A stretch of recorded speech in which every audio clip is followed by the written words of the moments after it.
বন্ধুরা একটু নিচের দিকে দেখুন আপনারা, এই যে এত উপরে এই ভেড়াগুলো চড়ে বেড়াচ্ছে, এদের কোনো মালিককে দেখতে পাচ্ছি না।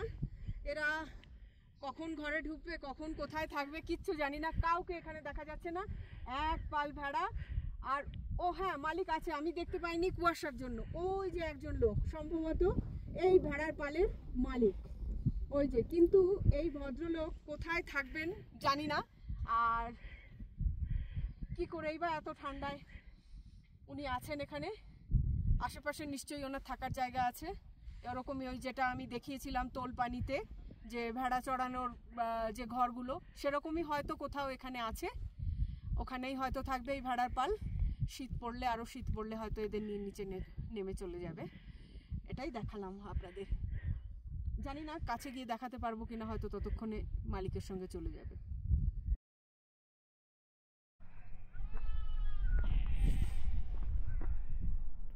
প্রিয় দর্শক বন্ধুরা, এখন সকাল 8টা বাজে। এটা হচ্ছে আমাদের বেদনি ক্যাম্প সাইট, আলি ক্যাম্প সাইট। এখানে আমরা কালকে রাত্রে ছিলাম, সেটা তো কালকের আগের ভিডিওতে বলেছি। আজকে আমরা এখান থেকে বেরিয়ে যাব। সকালে উঠে এই যে এত সুন্দর ঝকঝকে আবহাওয়া, আর এই দেখুন সামনে বরফে মোড়া পর্বতমালা একদম, আর এই চারিদিকটা সুউচ্চ পর্বত দিয়ে বুগিয়াল দিয়ে ঘেরা, যার জন্য এখানে হাওয়াটা একটু কম, তাই বলতে পারছি দাঁড়িয়ে সোজা হয়ে। আর নিচে দেখুন, কালকে যে ভেড়াগুলো দেখিয়েছিলাম তারা আজকে ওই যে মালিকের সাথে এই যে জাস্ট আমাদের ক্যাম্প সাইটের নিচে এই যে এখানে ঘাস খেতে এসেছে। প্রচুর ভেড়া এখানে, এই যে। আর এখান থেকে আমরা সকাল 8টায় আমাদের প্রাতরাশ দেবে, সেটা খেয়ে আমরা 9টা নাগাদ এখান থেকে আমাদের তাঁবু গুটিয়ে চলে যাব আমাদের পরবর্তী ক্যাম্প সাইট, হচ্ছে পাতারনাচুনিতে আমাদের হবে পরবর্তী ক্যাম্প। সেখান থেকে আগামীকাল ভোরে আমরা রূপকুণ্ডের উদ্দেশ্যে রওনা দেব, সেটা ভোর 4টের সময় বেরোবো আমরা। আর আপাতত এখানে এটুকুই দেখানোর আছে। এই পুরো বুগিয়ালটা আপনারা, বুগিয়াল এটা ঠিক না, বুগিয়াল ছেড়ে এসেছি। বুগিয়ালটা অসম্ভব সুন্দর ছিল, বুগিয়ালের শেষ প্রান্ত এটা আলির।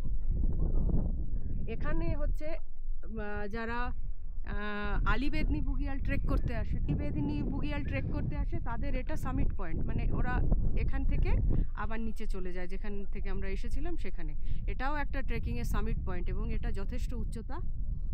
আর আমাদের সঙ্গে কেউ নেই সেরম কেউ, আমরা এখন এখান থেকে চলে যাব আরও উপরে রূপকুণ্ডে।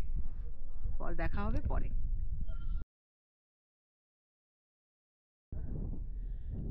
বন্ধুরা, আমাদের যাওয়ার রাস্তায় এই দেখুন, এই যে মা নন্দা দেবীর মন্দির আমার সামনে পড়লো।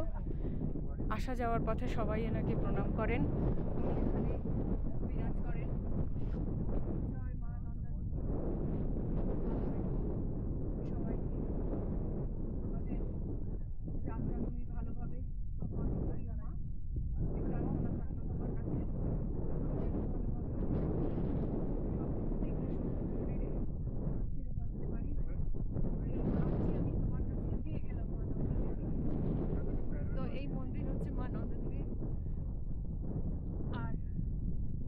পাশে চৌখাম্বাকে আরও পরিষ্কার দেখা যাচ্ছে। দেখুন আপনারা সবাই দেখুন, চৌখাম্বা, মাউন্ট হাতি ঘোড়া। তো এখানে এইটুকু, আর এই পাশে দেখুন, কালকে তো দেখাতে পারিনি মেঘের জন্য। এই দেখুন বুগিয়াল আরও আছে, বিশাল বড় বুগিয়াল। তো এটা এশিয়ার সব থেকে বড় বুগিয়াল, অসম্ভব সুন্দর। তাই দিনের আলোয় ঝকঝকে রোদ্দুরে আপনাদের আরেকবার দেখালাম। একটা জিনিস আপনাদের দেখাই, দেখুন একদম আসল ভেড়ার লোম। এখানে যে ভেড়ারা চড়তে আসে তাদের লোম এখানে পড়ে থাকে, যেগুলোর সোয়েটার আমরা হাজার হাজার টাকা দিয়ে কিনি। আমি তো খানিকটা বাড়ি নিয়ে যাবো, কিছু কাজ করতে না পারি নিয়ে রেখে দেবো। এই দেখুন এখনো এইগুলো, এই যে দেখতে পাচ্ছেন, এই যে এখন, আর এটা পুরো তুলো হয়ে গেছে, আর এই যে জড়ো জড়ো হয়ে রয়েছে। এই সারা পাহাড় ভর্তি এরকম রয়েছে, বিভিন্ন জায়গায় ছড়ানো। এখান দিয়ে ভেড়া চড়ে বেড়ায় তো, এই দেখুন এই যে এখানে আরো খানিকটা রয়েছে, কত দামে এগুলো বিক্রি হয়। এই যে দেখুন, প্রচুর দামে এগুলো বিক্রি হয় শীতের পোশাক বানানোর জন্য। এই হচ্ছে অরিজিনাল ভেড়ার পশম। এই যে দেখুন, তার দেখা যাচ্ছে। এই যে আমি এখান থেকে খানিকটা বাড়ি নিয়ে যাব, এ তো আমাদের ওখানে পাওয়া যায় না, তাই আমি খানিকটা তুলে নিলাম। এটা আমি প্যাকেটে ভরে বাড়ি নিয়ে যাব। আমি যেখানে যা পাই, যেটা আমাদের ওখানে পাওয়া যায় না, সেটা নিয়ে যাই, রেখে দিই ঘরে।